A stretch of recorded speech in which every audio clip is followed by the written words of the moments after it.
Bem, pessoal, então, olá a todos aí, a todas, né? Vamos começar aqui nossa aula, né, de Física 3. Hoje a gente vai falar de corrente elétrica e resistência elétrica. A gente vai dar uma retomada aqui nesse ponto, que é importante para vocês, como a gente já tinha já estabelecido aqui, para fazer o Enem, tá certo? Tá? É uma parte importante do curso Física 3. Então a gente vai dar uma retomada aqui na forma remota, nesses dois tópicos aqui, ao longo dessas aulas, tá?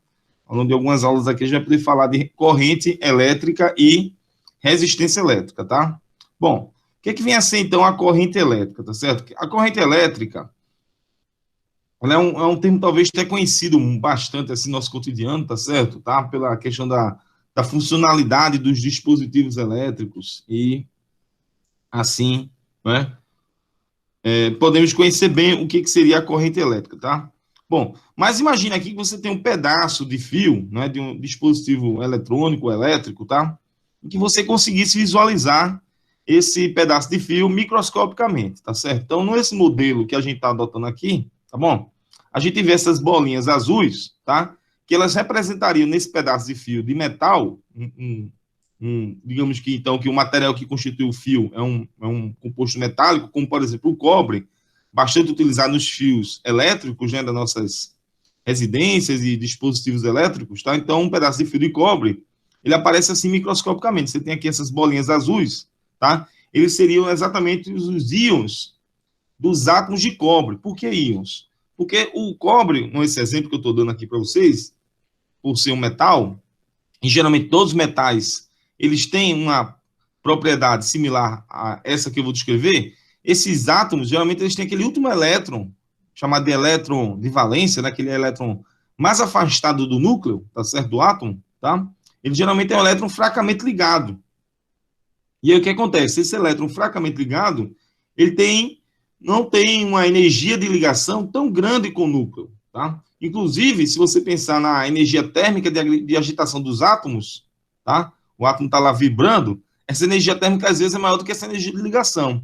Mas, em resumo, de forma mais simples, o que acontece? Aquele último elétron lá, mais afastado do núcleo, onde tem os prótons, os nêutrons do átomo, ele está fracamente ligado, ele perde o contato com o núcleo. Ele perde o contato, talvez diria não, né? Ele perde a ligação, tá? Ele perde a ligação com o núcleo. Então, o que acontece? Esse elétron cai fora e ele vira o que a gente chama de elétron livre. Então, você tem aqui, no caso aqui, um elétron livre, que eu estou tentando desenhar, né? Certo? O elétron livre são exatamente aqueles últimos elétrons, tá certo? Fracamente ligados ao núcleo, que eles caem fora, né? Eles vão perder a ligação com o átomo, certo? E claramente o que vai acontecer? O átomo que era neutro, né? O átomo de cobre que era neutro, quando ele perde um elétron, ele fica com a carga positiva a mais. Então ele vira um íon positivo. Então você tem aqui agora, nesse nosso modelo, né? Já que é a minha canetinha. Bom, aqui minha canetinha laser para apontar para vocês. Então nesse nosso modelo a gente vai ter então o quê? Íons, né? Essas bolinhas azuis, né? Os íons estão fixos, tá? Porque são relativamente mais pesados que os átomos, tá certo? Tá? Esses íons, então, eles formam uma rede, estão fixos, e os elétrons estão livres para se movimentarem. Então, esses elétrons estão se movimentando aqui, ó, aleatoriamente, né? É um movimento desordenado, né? Na linguagem de vocês aí, né? Seria o rolê aleatório, né? Então, na verdade, aí o elétron fica se movimentando aqui aleatoriamente, né? Nesse movimento desordenado, né? Não existe nada que faça, na verdade, que esses elétrons seguirem um sentido preferencial. Mas, de repente, isso é um pedaço de fio, não tem nada demais. Mas você pega esse pedaço de fio, e aqui você vê o quê? Uma chave, que a gente chama assim, né? Uma chave liga-desliga, tá? E pega esse pedaço de fio, que poderia ser o filamento de uma lâmpada, por exemplo, o filamentozinho de uma lâmpada incandescente, e fecha o circuito, ou seja, liga o pedaço de fio numa bateria, né? Por enquanto, antes, claramente, ainda não tem nenhuma diferença de potencial, pois o circuito ele está, né, que a gente chama de aberto, né? Não tem nenhuma diferença de potencial elétrico, tá certo? Não tem o que a gente chama de uma forma mais comum, né? Qual o nome que a gente daria para isso? Tensão, né? A tensão. Quando você olha para a tomada lá, né? A tomada das nossas residências, tem uma tensão de 220 volts. Confere, né? Tem uma tensão de 220 volts, tá? Uma pilhazinha dessas, geralmente pequenas, eu acho que elas produzem em torno de 1,5 volt, alguma coisa assim, tá? Algumas um pouco mais, tá certo? Então, você tem uma bateria fornecendo aqui uma diferença de potencial, que é dada em volts, a gente vai falar já já disso aqui, tá? Mas ela fornece também o que a gente chama de diferença de potencial ou tensão, tá? A mesma coisa, tá certo? Então, resultado, quando você fecha o circuito, aí todo mundo já fez esse experimento alguma vez na vida, né? Sabe o que acontece quando você fecha, tem uma lâmpadazinha aqui, né?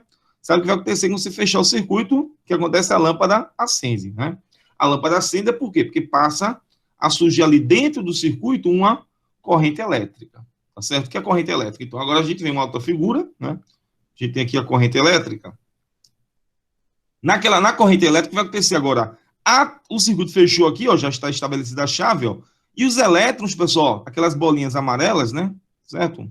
Elas começam a se mover o quê? Os elétrons. Eu estou representando por bolinhas, tá certo? Mas os elétrons são partículas do mundo microscópico, tá certo? É só um modelo que a gente está usando. Então, esses elétrons aqui começam agora o quê? Se mover todos no mesmo sentido. Quando você olha para a bateria, você vê lá que na bateria tem um polo positivo e um polo negativo, né? Na verdade, os elétrons, eles vão se mover, né? Vão tender a se mover, vão tender a caminhar, exatamente no sentido em que está o polo positivo da bateria. Tá certo? Eles vão tender a se mover exatamente aqui, ó, no sentido do polo positivo da bateria. Eles vão do polo negativo para o polo positivo. Alguém dá uma explicação boa para isso aí? Como é que a gente poderia pensar, poxa, o elétron vai do polo negativo para o polo positivo? Como é que você poderia imaginar isso? Alguma forma mais simples de entender isso aí. Imagine, tá? Isso é imaginando, tá certo? Né? Que o positivo, esse não é o significado correto, mas é só para a gente dar um primeiro momento aqui. Esse positivo correspondesse, por exemplo, a cargas positivas, certo? Então, na verdade, como esse positivo corresponde a cargas positivas e o negativo a cargas negativas, evidentemente, os elétrons eles seriam repelidos por essas cargas negativas e atraídos pelas cargas positivas. É por isso que ele se move, tá certo? Nesse sentido. Isso, como eu estou dizendo, né? É uma forma simples só, tá, pessoal? Uma forma simples da gente introduzir o conceito do sentido real da corrente elétrica. O que é chamado de sentido real? É exatamente o sentido que os elétrons, eles se movem no circuito, como, por exemplo, isso aqui que a gente está vendo. Isso é o sentido real, tá? Então, a tendência dos elétrons se mover do polo negativo para o polo positivo da bateria, tá certo? Essa é a ideia, tá bom? Certo? Mas depois a gente explica exatamente por que isso, qual é o significado real, na verdade, mais preciso desse sentido dos elétrons, tá? Agora, claro que vocês sabem, né, que os elétrons têm cargas negativas, né? Isso a gente aprende nos cursos de química, de física, né? No curso lá na parte de cargas elétricas, né? O elétron tem carga negativa e é atraído pelas cargas positivas, tá? Mas, né? No contexto histórico da física, em alguns momentos, né? A carga que se move dentro de um fio condutor desse aqui já foi imaginada como um fluido elétrico, tá? Isso, na verdade, quem estabeleceu essa lei na época era o Benjamin Franklin, né? Antigo cientista e também político norte-americano. Então, na verdade, ele estabeleceu um fluido elétrico e, na sua teoria, o elétron, na verdade, que seria hoje o elétron, né, para a gente, né, que a gente já descobriu o elétron aí na ciência, né? Na verdade, o que ele imaginaria que se moveria dentro de um fluido, como de um condutor desse aqui, o fluido elétrico dele, seriam cargas positivas. Então, se a gente, ao invés de ter cargas negativas, perdão, né, tivéssemos aqui cargas positivas, esses elétrons, ao invés de se moverem aqui, como a gente está vendo, da direita para a esquerda, se eles tivessem cargas positivas, eles seriam, na verdade, atraídos pelo polo, o quê? Positivo da bateria, né? Se uma partícula tivesse carga positiva aqui, ó, não é um elétron, tivesse uma carga positiva, tá certo? Uma carga positiva aqui, ó. Na verdade, ao invés de mover-se da direita para a esquerda, ele iria se mover da esquerda para a direita, tá certo? Isso se a gente tivesse um elétron de carga positiva. Isso não é o que acontece no mundo real, né? Na verdade, o elétron tem carga negativa. Mas se isso acontecesse, se o elétron tivesse carga positiva, ele iria se mover da esquerda para a direita, ou seja, ele se mover aqui, ó, para o polo negativo, no sentido do polo negativo da bateria, tá?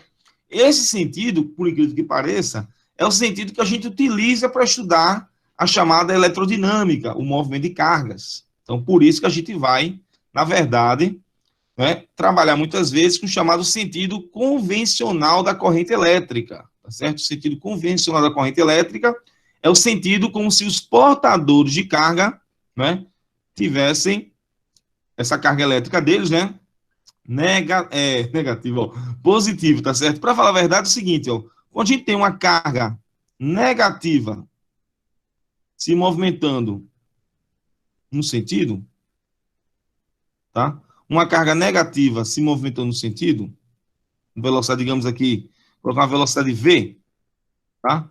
Isso equivale, isso equivale, tá? Deixa eu pegar uma canetinha aqui melhor. Isso equivale a uma carga positiva, tá? Uma carga positiva se movimentando no sentido oposto, com velocidade aqui, digamos aqui, ó, menos v, certo? Menos v. Bem, então isso é equivalente, né? Aqui mais, aqui nessa e menos nessa, por exemplo, né? Então, é um efeito equivalente na física, tá? É totalmente equivalente.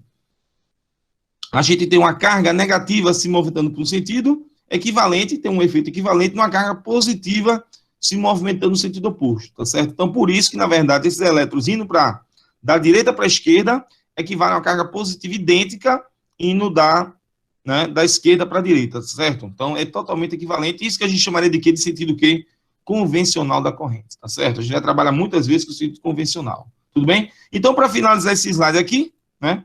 Deixa eu então, estabelecer aqui, ó, chamamos então de corrente elétrica o quê? O movimento quê? Ordenado de cargas elétricas em um condutor, tá certo? Tá? O que a gente está chamando aqui é a carga elétrica, não é isso? A carga elétrica. Vamos falar um pouquinho mais de carga elétrica aqui em seguida? Olha lá. A gente vai falar um pouquinho mais, tá? Então, tá aqui o movimento ordenado de cargas, não é isso, tá? A gente apresenta aqui o movimento ordenado de cargas, o sentido, então, de uma figura um pouquinho maior, né? O sentido real da corrente vai da direita para a esquerda, e o sentido, né, convencional seria o oposto do real, tá certo? Então, chamamos de corrente elétrica esse movimento ordenado de cargas elétricas em um condutor, tudo bem? Certo? Bom, aí aqui a diferença de potencial elétrico, que eu queria falar um pouquinho mais para vocês, não é isso, tá? O que a gente chama de diferença de potencial, tá certo? Veja, a tensão, na verdade, aqueles 220 volts que aparecem na bateria, tá certo? Aqueles 220 volts que aparecem na bateria, ele tem um significado. É o seguinte, tensão, né, tensão, que a gente chama tensão, né, ou DDP, diferença de potencial, é o trabalho que a bateria realiza para transportar essas cargas. Trabalho energia, né?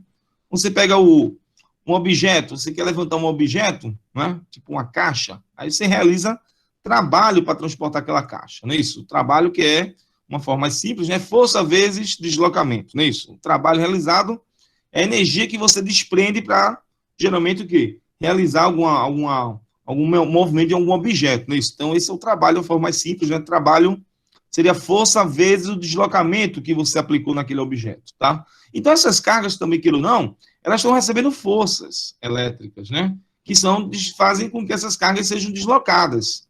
Então, essas forças, elas realizam trabalho e a tensão, a gente, na verdade, define como sendo o trabalho realizado pela carga transportada. Então, de uma forma mais matemática, digamos aqui, né? A DDP, V, né? Que é, inclusive, vai representar a unidade, né?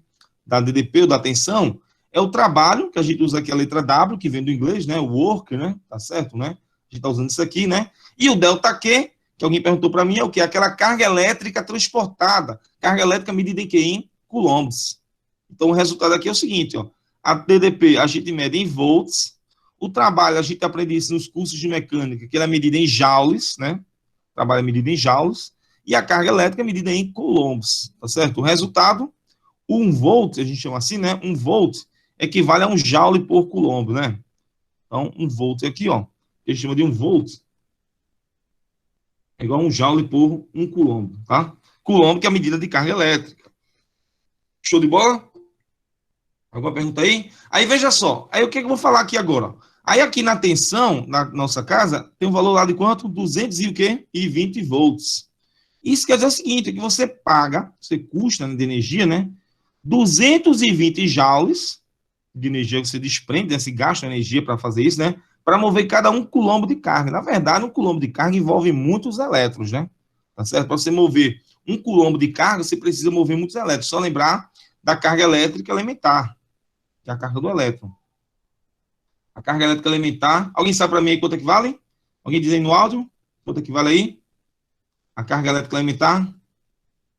Vale o seguinte, ó, 1,6 vezes 10 a menos do que 19 coulombs. Para o elétron, o valor da carga, na verdade, é esse valor negativo, né? Ou seja, o valor da carga do elétron teve essa expressão aqui negativa, esse valor negativo. E para o próton, né, ou um elétron, digamos, uma carga positiva, né, com o valor da carga do elétron, teria esse valor positivo, não é isso, tá? Os prótons têm esse valor de carga positivos e o elétron tem esse valor de carga aqui negativo, tá bom? Então, o resultado é o seguinte aqui que eu quero chamar a atenção para vocês, ó, que quando você transporta esses elétrons no fio condutor, né, exatamente você está o quê? Realizando trabalho, não é de graça que eles vão ser movidos aqui. Então, a bateria está realizando trabalho.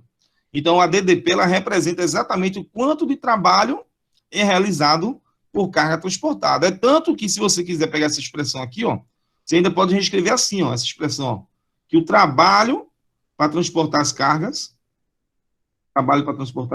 ó, é a carga, a quantidade de carga transportada vezes a diferença de potencial. Alguém lembra alguma expressão de trabalho aí que a gente já estuda na mecânica? Alguém lembra para mim alguma expressão de trabalho aí? Trabalho da força-peso. A galera lembra quanto é que é o trabalho da força-peso? Se eu pegar aqui um objeto caindo de altura H. Eita, essa aqui. Se a gente pegar um objeto caindo de altura H. Eita, meu. Errei aqui, não. Minha mão é ruim, né? Para desenhar. Pronto, agora vai. Ih, apaguei, foi tudo. Mas tudo bem, não tem problema. Trabalho aqui, que era o mais importante, eu vou deixar aqui, ó.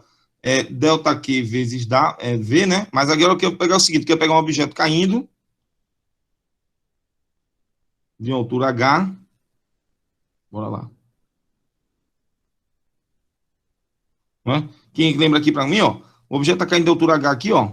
Vertical, não é isso? Certo? Qual é a força que atua nele para ele cair? É o peso, pessoal? É o peso? Isso. Então tá lá o peso, né? Esse objeto aqui, né? Então, se a gente pegar trabalho que é força vezes deslocamento, seria força, que é o peso, vezes H. O peso é massa vezes gravidade, fica então o trabalho do peso igual a quem? Chama de trabalho da força gravitacional, ó, mgh. Então, eu estou olhando essa expressão aqui e essa, e eu vejo que elas têm uma forma um pouco parecida, não é isso? Né? Elas têm uma forma um pouco parecida. Isso, inclusive, quanto mais massa o objeto é transportado, né, mais peso, mais trabalho o peso realiza, tá?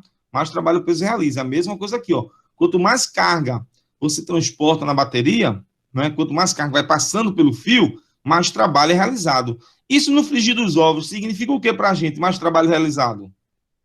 Mais energia consumida, mais energia gasta, né? Mais energia desprendida, mais energia que você vai ter que pagar, tudo bem? Então, quando você deixa um equipamento ligado e esse equipamento funciona por muito tempo, ele vai geralmente passar o quê? Por aquele equipamento? Muita carga. E quanto mais carga passar por ele, mais trabalho é o quê? Mais trabalho é realizado, tá certo? Tá? Um pouquinho, né, de conexão, tá certo? Então, fica aí na cabeça aí, pessoal, o que quer dizer 220 volts, né? Ou 2 volts, né? Ou 3 volts, né? O volt quer dizer o quê? A quantidade de trabalho, que é medida em joules por coulomb, é isso? 1 volt, repito, equivale a 1 joule por 1 coulomb, tá? Vamos seguir? Alguma dúvida aí, pessoal? Isso. Vamos chegar lá na potência, beleza, Juan? Boa pergunta. Vamos chegar na potência elétrica, né? Beleza, show de bola. Gostei da pergunta aí. Guarda aí, segura aí que daqui a pouco eu falo da potência e você vai entender bem isso aí que eu falei. Você falou aí de watts, né? A potência que se mede em watts. Vamos chegar lá. Boa pergunta, gostei. Vamos chegar lá. Então, ó, intensidade média da corrente é também um conceito importante, tá? Aí a gente chama aqui de intensidade média. É o seguinte, em homenagem ao André Marie Ampère, né? Que ele tem uma equação da física muito interessante, né? Quando a gente estuda uma física mais avançada lá no curso de física, de engenharia, né? Tá? A gente estuda as equações de Maxwell, a gente aprende que uma das equações de Maxwell, que descreve todo o eletromagnetismo, coisa legal, vocês podem ficar curiosos aí, para deixar vocês curiosos, né? Tem a equação no nome dele. Imagina aí, né? Uma equação de Ampère. Imagina ele tivesse a equação Costa na vida aí, né? Poxa, cara, ia ser massa, né? Equação Costa aí, tá? Certo? Uma equação com o nome do cara, rapaz. O cara estudou, trabalhou com eletromagnetismo, e ele tem uma equação com o nome dele, em homenagem a ele, tá? Mas a gente não vai falar dessa equação, não. Não vamos falar. Vamos falar de uma homenagem a ele de outra forma, né? Que é exatamente como você mede a corrente. Então, eu tenho de novo aquela figurinha que está passando aqui os elétrons, né? Através de uma secção do fio. Então, por essa secção do fio, que é uma superfície dentro do fio ali, né? Está passando ali alguns elétrons, tá? E a gente, de repente, vai medir um tempo aqui. Vou contar um tempo de, sei lá, 1 minuto, 10 segundos, 1 segundo, ou um tempo muito curto também pode ser. Então, a gente espera algum tempo de relógio passando, né? Eu falo tempo de relógio só para ficar mais claro, né? Então, espera algum tempo, igual um intervalo de tempo, e, na verdade, os elétrons vão atravessar aquela secção do fio, né? Então, aqueles elétrons vão atravessar a secção do fio, e aí, como cada elétron, a gente acabou de falar que cada elétron tem uma carga de quanto? Ó? A carga do elétron é quanto? Carga elétrica elemental, tá lá, carga elétrica, agora não vou apagar não, né? Carga elétrica elementar, para lembrar aí, ó. Carga elétrica elementar é o valor Ezinho, chama assim, né? É 1,6 vezes 10 a menos 19 coulomb. Então, suponhamos ali que passaram naquele intervalo de tempo, suponhamos que passaram naquele intervalo de tempo ali, o quê? 20 elétrons. 20 elétrons em um minuto? Não, dá um pouquinho mais, né? 1 milhão de elétrons. Então, suponho que passou ali 1 milhão de elétrons, ou melhor, 1 bilhão de elétrons. Melhor ainda, exagerei aí, né? 1 bilhão de elétrons passaram pelo fio em 1 segundo. Como cada elétron transporta uma carguinha com esse valor aqui, como cada elétron transporta uma carga com esse valor, né? A gente está falando da carga positiva, porque a gente está trabalhando com o sentido convencional da corrente, né? Então, como cada elétron transportou uma carga com esse valor aqui, a carga total transportada vai ser quanto? Ó? Vai ser N vezes, que é o número de elétrons que passaram, tudo bem ou não? N vezes, que é o número de elétrons que passaram, vezes quem? O Ezinho, que é a carga elétrica elementar. Tudo bem, galera? Né? Então, essa foi a carga total que passou no intervalo de tempo ΔT. Então, é como se a gente tivesse um fluxo, né? Vocês que são da área de agronomia, né? Vão estudar irrigação, aí geralmente tem aquele fluxo lá de uma mangueira, né? Por exemplo, aquele fluxo é o quê? O volume de água que passa por um intervalo de tempo, né? Aí aqui eu não tenho um fluxo desse como volume, né, de água e tudo mais, mas eu vou ter o que eu chamar de intensidade de corrente, que é muito similar. A intensidade de corrente é a quantidade de carga que atravessa aquela secção do fio num determinado intervalo de tempo, ΔT. É isso. Nada mais do que isso, tá certo? Então, certo? Esse IM, né, chamado de intensidade de corrente elétrica média, é a quantidade de carga por intervalo de tempo. Como é que você mede? Como é que a gente mede a intensidade da corrente elétrica? Bom, a gente mede a intensidade da corrente elétrica em amperes, em homenagem exatamente ao André Marie Ampère, né? Ampere. E aí você pega se você pegar qualquer parte traseira lá de um equipamento, de um dispositivo, até mesmo do seu carregador de celular, ou do seu computador que você está estudando aí, de repente, você vai ver o seguinte, ó, que lá, atrás do equipamento, ele vai ter alguns dados. Ele vai ter a tensão, que o equipamento é ligado, a gente tem lá, geralmente, né? Uma coisa assim, né? CA, né? 220 volts, né? Isso tem alguma coisa assim, às vezes 110 volts, tá? Tem uma frequência, um valor de frequência lá em hertz, uma coisa assim, né? 60 hertz, e geralmente tem um valor de corrente, eu não sei se 1 ampere ou 2 amperes, tem esse aqui, ó. Então, geralmente, você pode pegar um equipamento eletrônico, elétrico, você vai ver que exatamente tem essas coisas aqui. Então, o ampere é exatamente a corrente que passa por aquele equipamento, né? Quando ele está funcionando, tá certo? Então, o que acontece? O ampere é a unidade de corrente elétrica, como carga a gente mede em coulombs e tempo em segundos, né? Na verdade, 1 ampere equivale ao quê? 1 coulomb por segundo. Então, quando você tem um dispositivo que tem uma corrente que passa por ele de 1 ampere, quer dizer que está passando por ele ali 1 coulomb de carga em 1 segundo. Veja só, é aí que eu estou falando, ó. 1 coulomb de carga envolve o quê? Muitos elétrons. Só você fazer aqui uma regrinha de 3, né? Você vai ver aí que vai dar uma quantidade grande de elétrons, em torno de 10 a 18 elétrons, acredito, né? Nessa ordem aí, mais ou menos, tá certo? Então, você vai ter 10 a 18, a 10 a 19, alguma coisa assim do tipo. Então, você vai ter uma grande quantidade de elétrons passando ali, né, pelo fio, para que tenha 1 coulomb de carga, tá certo? Então, é uma quantidade muito grande de elétrons, não é isso, tá? Bom, existem algumas correntes que não são na ordem de amperes, mas a gente pode trabalhar com submúltiplos do ampere, tipo o miliampere, é uma parte em 1000 do ampere, quer dizer 10 a menos 3, microampere, tá? Que é uma parte em 1 milhão, ou seja, dá o quê? 10 a menos 6. Pode também ter o nanoampere, que é uma parte em 1 bilhão, tá? Uma parte em 1 bilhão é 10 a menos 9 amperes, tá? Faltou até o A aqui do lado, né? Não tem problema, né? Eu acho que é porque eu coloquei, na verdade, o micro, né? Mas eu deveria colocar aqui o A também, vou corrigir aqui, né? Certo? Então, A aqui, ó, amperes, né? Tá? Tudo aqui amperes, né? Eu me preocupei mais com a potência aqui, na verdade, que representa mili, 10 a menos 3, micro, 10 a menos 6, pico, 10 a menos 6, 10 a menos 9, perdão, né? Nano, 10 a menos 9, tá? Nano, 10 a menos 9, e pico ampere, pode aparecer pico ampere, 10 a menos 12, uma parte em 1 bilhão, não, 1 trilhão, uma parte em 1 trilhão, tá certo? Uma parte em 1 trilhão. Show de bola aí, galera, certo? Então, podem aparecer alguns problemas que envolvam aí submúltiplos no ampere, tá certo? Tá? Vamos lá, então vamos fazer uma coisa aqui legal, ó. Vamos falar aqui de corrente contínua, também outro conceito importante aí, né? Quando a gente estuda circuitos elétricos, né? Eu falei agora do CA, não foi? CA. Mas pode aparecer, de repente, uma bateria, algum equipamento, e você tem um CC. Esse CC quer dizer corrente contínua, tá? Tem uma tradução no inglês, né? Eu fiz direto aqui, né? Corrente contínua, né? Corrente contínua, não é? A corrente é dita contínua quando os elétrons, que eu estou representando aqui na figura, não? Eles se movem todos no mesmo sentido, tá? Eles vão todos se mover no mesmo sentido, tá? Essa figurinha ao lado aqui que eu desenhei é a chamada corrente contínua e constante. Porque ela representa o valor da intensidade da corrente elétrica em função do tempo. E o detalhe aqui é que a corrente ela tem sempre o mesmo valor positivo, né? Que representaria os elétrons se movimentando no sentido aqui, por exemplo, à esquerda, tá? Essa intensidade da corrente ela é constante, tá? Isso é curioso. Se a gente pegar aqui a expressão, né? Tem uma coisa curiosa aqui, né? Se a gente pegasse aqui a expressão da corrente elétrica, né? Corrente elétrica é o quê, professor? A gente acabou de ver? Intensidade de corrente, carga por tempo, não é isso? Se a gente pegar essa área aqui, ó, essa figura, quem é bom de geometria aí, ó, como é que a gente calcula essa área aí, galera? A área dessa figura aqui, desse retângulo. Como é que a gente calcula? Bora comigo? A área é o quê? A área é base, aqui é base vezes altura. Então a área é chamada de A, tá bom? A letra A já usei, não foi? Então vamos dar uma letra melhor. Pode ser A, mas não confunda esse A de área com o A de ampere, tá certo? É A por enquanto de área, tá? Porque às vezes aparece a mesma letra, né? A base aqui do retângulo é quem? É o intervalo de tempo, não é isso?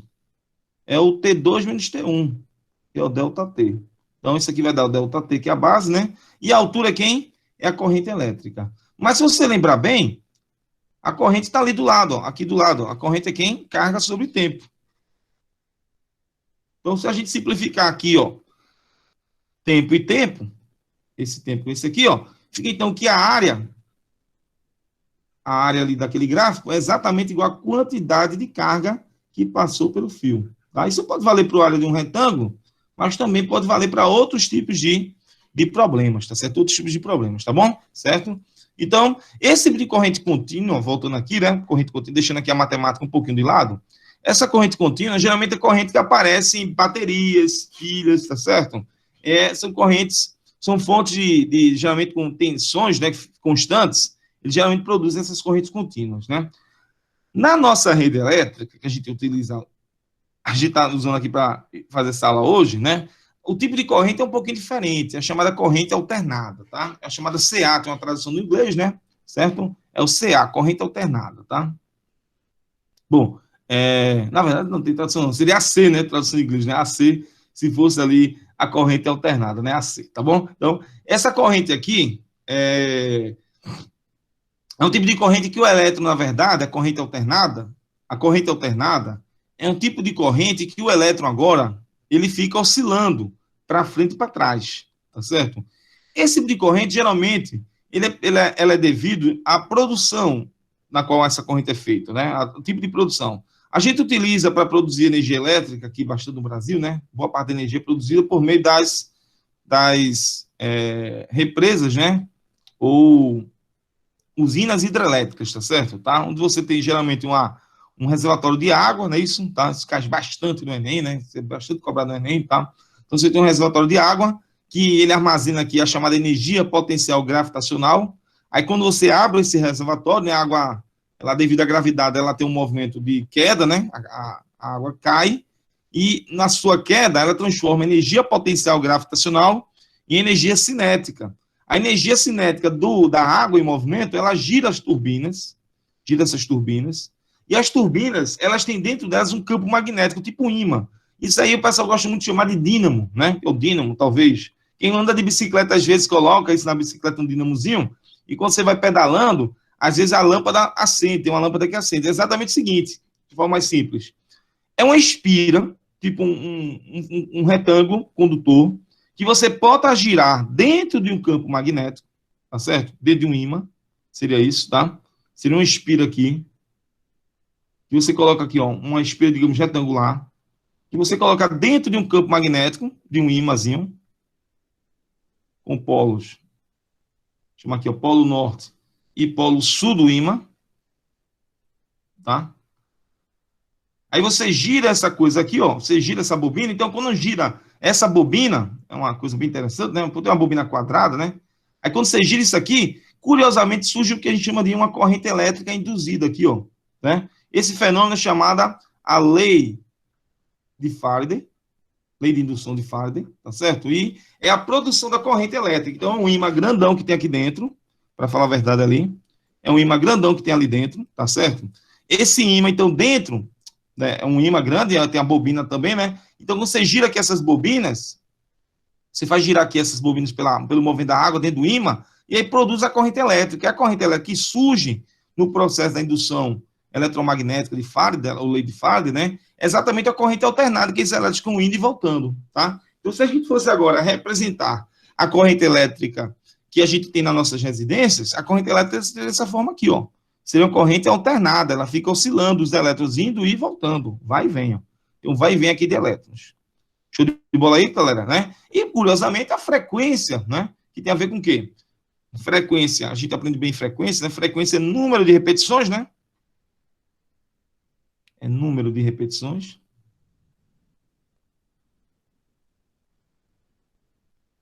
Por intervalo de tempo, né?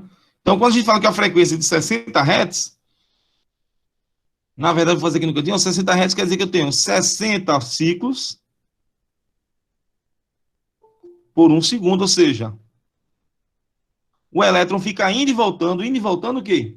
O elétron fica indo e voltando 60 vezes por segundo, ou seja, ele faz isso aqui, ó, esse movimento sobe e desce aqui, ó, essa corrente fica positiva e vai com um valor negativo máximo, né, ó, fica indo e voltando, ó, faz esse ciclo aqui, ó, que lembra uma função trigonométrica, né, 60 vezes por segundo, né, claramente tem que lembrar de frequência bem, né, lembra que também quando você tem uma repetição igual a 1, né, a repetição igual a 1, o tempo de uma repetição é o período, né? O período aí, letra T, né? Então, se F é igual a 1 sobre T, o T é igual a 1 sobre F, ou seja, o período ali seria de 1 sobre 60 segundos, ou seja, menos de 1 segundo. Uma parte em 60, né? Ou seja, o elétron vai e volta em uma parte em 60 do segundo, né? Muito rápido, não é isso? Então, isso é exatamente a frequência da corrente elétrica, tá certo? Aqui está o período da repetição da corrente.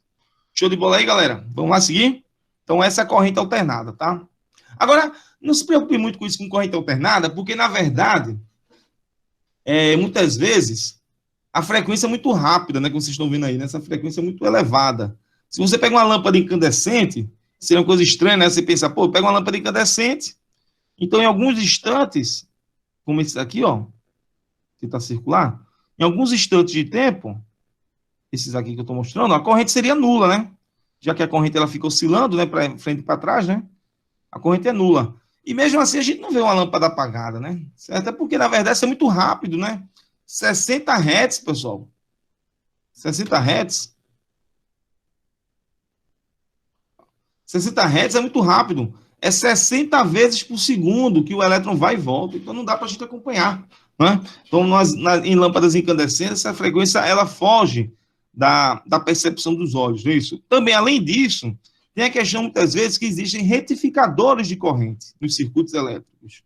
No computador, por exemplo, tá certo? Ou seja, em muitos dispositivos, eles transformam correntes alternadas em correntes contínuas. Ou seja, ele faria com que aquela corrente, quando está negativa, que é o elétron se movimentando no sentido oposto, digamos, para a esquerda, né? Essa corrente ela fica positiva. É o chamado diodo, ele faz bastante isso, né? tá? Os retificadores de corrente, eles têm essa função aí. Para quem é curioso aí de eletrônica, né? Pode dar uma pesquisada sobre isso aí, tá bom?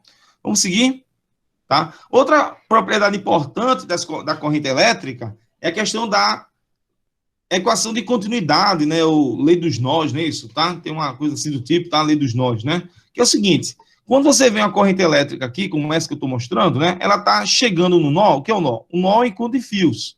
Aí você tem uma corrente zero chegando. Se isso aqui fosse irrigação, a gente teria aqui o seguinte, um fluxo de água, digamos, de 10 litros por segundo. Pronto, 10 litros de água saindo por segundo. Se aqui sair 8 litros de água por segundo nessa outra tubulação, quanto tem que sair lá, pessoal? Existe uma conservação da massa da água, né? Então, na verdade, como a densidade da água não muda, a gente vai ter também aqui saindo por aqui, por sua vez, o quê? 2 litros por segundo. Ou seja, a quantidade de água que entra no joelho de uma irrigação, né? Uma tubulação lá no joelho, né? Tem que ser igual a quantidade de água que vai sair desse joelho, né? Então, se entrar 10 litros por segundo, vai ter que sair o quê? 10 litros por segundo também. É a mesma coisa a corrente elétrica. Devido à questão da conservação da carga, digamos, entrou aqui 1 milhão de elétrons em um segundo, vai ter que sair também desse nó do encontro de fios, também o quê? 1 milhão de elétrons em um segundo, ou seja, vai ter que sair a mesma quantidade de elétrons nesse mesmo intervalo de tempo. Tudo bem? Isso faz com que a corrente elétrica de entrada no nó seja igual à corrente elétrica de saída do nó, ou seja, o I0, que a corrente está entrando, tem que ser igual a I1 mais I2, ou ainda, de uma forma exemplificando numericamente. Se a gente tiver uma corrente aqui de 10 amperes, e agora aqui saindo 8 amperes, aqui vai ter que sair quanto? Para dar um total de 10 de entrada, 2 amperes, tá? Então, a lei dos nós, que a gente chama assim, tá? Lei dos nós, é, na verdade, puramente uma consequência da conservação da carga elétrica. Porque a carga elétrica que entra em um nó tem que ser igual a carga elétrica que vai sair desse nó. Show de bola aí, pessoal? Beleza? Bom, aí também, quando a gente fala de corrente elétrica, é muito comum também ouvir falar do fusível, né? O fusível são exatamente os disjuntores, que a gente tem são mais modernos, né? Mais utilizados hoje em dia, né? São dispositivos que protegem os circuitos elétricos de uma sobrecarga, tá? Então, aqui tem alguns modelos, né, de fusíveis comerciais, é isso, tá certo? Isso aqui é muito comum, né? Visualizar isso aqui, tá certo? Tá? E o fusível é o seguinte, eles têm o objetivo de proteger o circuito, porque quando a carga elétrica, uma corrente elétrica muito elevada entra nele aqui, por algum motivo, né? Um curto-circuito, por exemplo, pode produzir isso, né? Uma sobrecarga aqui, um excesso de corrente elétrica. Se essa corrente elétrica for muito elevada, o que vai acontecer? Existe o chamado, a gente vai falar um pouquinho disso nas próximas aulas, que é o chamado efeito Joule. Quando a corrente elétrica passa por um dispositivo elétrico, você pode observar que todo dispositivo ele aquece. Para você ver isso, é só você pegar debaixo do seu computador, ou então quando você está carregando o celular, que você vê o aquecimento da bateria do celular, né? Exatamente o que a corrente elétrica produz, geralmente, um aquecimento, né? É um efeito de dissipação de energia, devido ao movimento dos elétrons. Aqueles elétrons, eles, quando estão se movimentando, eles colidem com os átomos do fio, né? Então, nessas colisões, eles acabam transferindo energia. É tipo você jogar uma bola de sinuca em outra. Você transfere energia de uma bola para outra, energia cinética. Então, aqueles elétrons, quando estão sendo conduzidos, eles também, muitas vezes, transferem energia, tá? E eles geralmente transferem energia que se transforma em energia térmica, energia elétrica e energia térmica. O melhor exemplo de aquecimento, de dispositivo que funciona via aquecimento, é o chuveiro elétrico, tá? O chuveiro elétrico tem aquela resistência elétrica que a gente vai falar nas próximas aulas, tá? E aí o que acontece? Se essa corrente for muito alta, ela realmente vai também aquecer mais o fio aqui do fusível.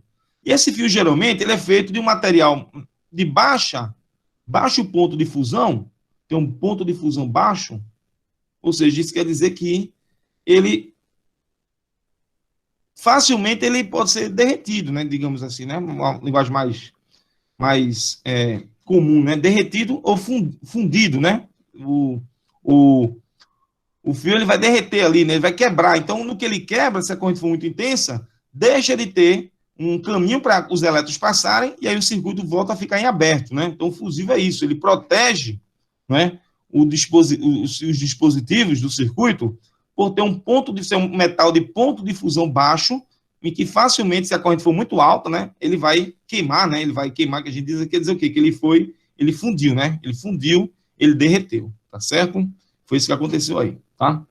Show de bola, galera, né? Um exemplo aqui, a gente tá chegando ao fim da aula, a gente aí nessa primeira aula, né? Então, um exemplo aqui é o seguinte, é um problema, acho que eu não me lembro agora onde eu tirei, não sei se foi de um vestibular da UPE, agora eu não lembro exatamente, tá? Mas acredito que foi isso, né? É uma questão é o seguinte, observa-se no fato a seguir, uma descarga típica de um relâmpago, tá? Vou ler aqui para vocês enunciado. Uma descarga típica de um relâmpago em que uma corrente de 2,5 vezes 10 a quarta amperes é mantida por 3,2 mili, olha esse M aqui, ó, milissegundo. Sabendo que a carga do elétron em módulo é igual a 1,6 vezes 10 a menos 19 coulomb, determine o número de elétrons transferidos nessa descarga. E aí, vamos fazer esse problema? Simbora aqui, ó. Eu já botei aqui as contas, ó. Então, o que é que ele deu na questão? Ele deu a intensidade da corrente, né? Você vê lá, ele deu a corrente elétrica dada em amperes. Ele já deu a intensidade da corrente aqui, que é dada em amperes, né? Certo? Ele deu também o tempo da descarga, que é de 3,2 milissegundos. A gente chama aqui, ó, milissegundo. Quer dizer o quê? Mili, quer dizer uma parte em mil, é? Mili, é uma parte em mil. Escrevi errado ali, né? Mili é uma parte em mil. É uma parte em mil, que é 10 a terceira, né? Isso aqui, na verdade, vai dar 10 a menos 3, né? Então, esse milissegundo aqui, ó, né? Tá lá dado, né? E aí ele quer a quantidade de carga, né? O número de elétrons transferidos, mas para isso eu vou encontrar primeiro a quantidade de carga aqui, ó. Então, vamos lá. Usando aqui a fórmulazinha da gente, né? I é delta Q por delta T. I é 2,5 vezes 10 a quarta, né? O delta Q por delta T, que é 3 vezes 2 a menos 10 a menos 3, né? Multiplica aqui, esse termo dividindo passa multiplicando, então você multiplica aqui, ó, 2,5 vezes 3,2, 10 a quarta vezes 10 a menos 3, ó, você tem potências de mesma base aqui, né? Repete a base, soma dos expoentes, ó, 4 menos 3 dá 1, e o 2,5 vezes 3,2 dá 8. Então, você acaba encontrando a carga total, né? Mas a pergunta dele não é a carga total, a pergunta dele é o número de quê? O número de elétrons. Então, a gente vem aqui agora, ó, né? E lembra do seguinte, ó. Lembra que a quantidade de carga vai ser em módulo, né? O número de elétrons que passaram pelo condutor, né? Pelo fio ali, né? O número de elétrons, vezes a carga elétrica elementar, né? A quantidade de carga total é o número de carga de partículas vezes a carga de cada uma delas. Lembra quanto é que é a carga do elétron? Quanto? 1,6 vezes 10 a menos 19 coulomb. Pela terceira vez a gente lembrou isso aqui hoje, não foi? Ó? Então, o resultado, a carga total é 8 vezes 10 a primeira, que é de 80, né? E o N é 1,6 vezes 10 a menos 19. Então, passa esse valor aqui dividindo, então você vai ter 8 vezes 10 a primeira coulombs por 1,6 vezes 10 a menos 19 coulombs. Resultado, 8 por 1,6 dá 5, e 10 a primeira por 10 a menos 19 dá 10 elevado a 20, né? Porque esse termo aqui negativo, ele passa positivo ali, ó, vai somar 19, né? Resultado, você tem aqui, ó, o número de elétrons que atravessaram ali, o quê? Que passaram ali naquele raio, não é isso? Não é uma quantidade enorme de elétrons, não é isso? Tá bom, pessoal, por hoje, ó, faltam 5 minutinhos só. Eu vou... Quer que eu continue ainda ou não? Deixa eu falar mais uma coisinha. Falta 5 minutinhos, né? Dá para falar uma coisinha ainda, né? Deixa eu responder lá aquela pergunta do... Continuar aqui. Dá para falar um pouquinho. Bom, pessoal, para finalizar, né? Então, vamos falar aqui da potência elétrica, né? Que é aquela pergunta que o Juan fez ali sobre o watts, né? A potência é o seguinte: então você tem um dispositivo elétrico, né? Um dispositivo eletrônico, ele transforma alguma forma de energia elétrica, perdão, né? Ele pega energia elétrica e transforma em alguma forma de energia. Eu acabei de exemplificar o chuveiro, né? Que transforma energia elétrica em energia térmica, tá? E a potência de um equipamento, na verdade, é a energia que ele transforma por intervalo de tempo, por unidade de tempo. Então, chama de P de potência, E de energia, e ΔT claramente é o intervalo de tempo. Temos, então, que potência e energia sobre tempo, tá? Potência e energia sobre tempo. Então, energia, a energia que um equipamento, um dispositivo elétrico, ele consome, né, digamos aí, na sua residência, é a potência desse equipamento multiplicada pelo tempo que ele funciona, tá? Lembremos aqui, ó, que a unidade de potência é o watt, em homenagem, claramente, ao inventor James Watt, né? O inventor da máquina, né? A vapor, não é isso, né? O James Watt aí, tá bom? Então você tem o seguinte, ó.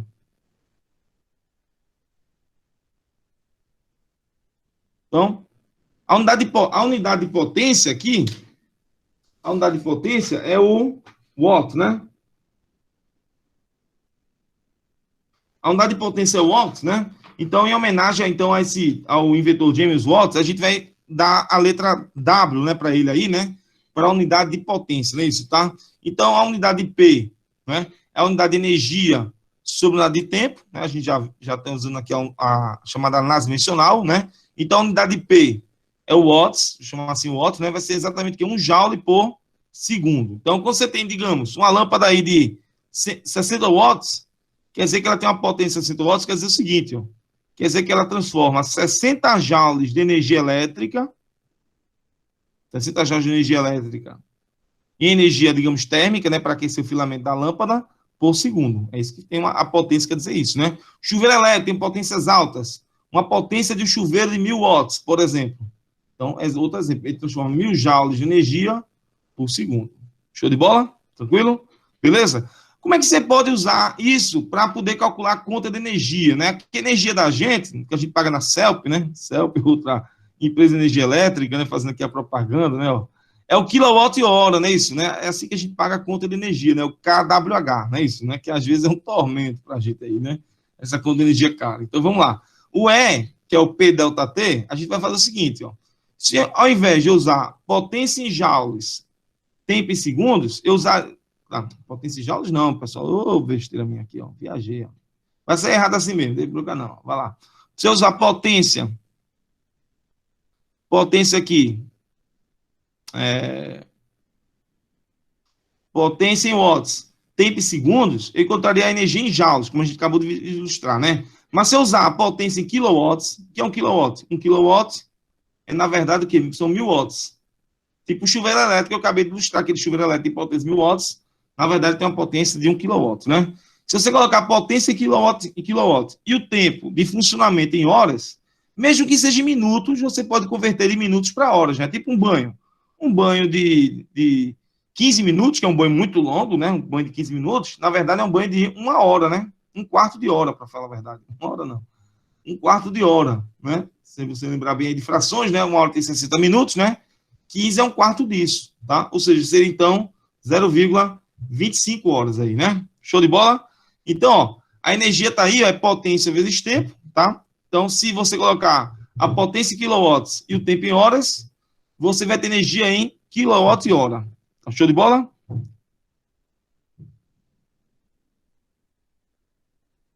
Isso, uma potência de 200 watts, show de bola. Uma potência de 200 watts quer dizer o que? Uma potência de 200 joules de energia transformadas, energia elétrica, energia térmica, por exemplo, né, em 1 segundo, perfeitamente, né? Show de bola aí, tá? Então, agora qual é a relação de quilowatt-hora com joules? Dá para fazer aqui fácil, ó. 1 kWh, tá aqui, ó, pela equaçãozinha, né? 1 kWh é 1 kW de potência funcionando durante 1 hora.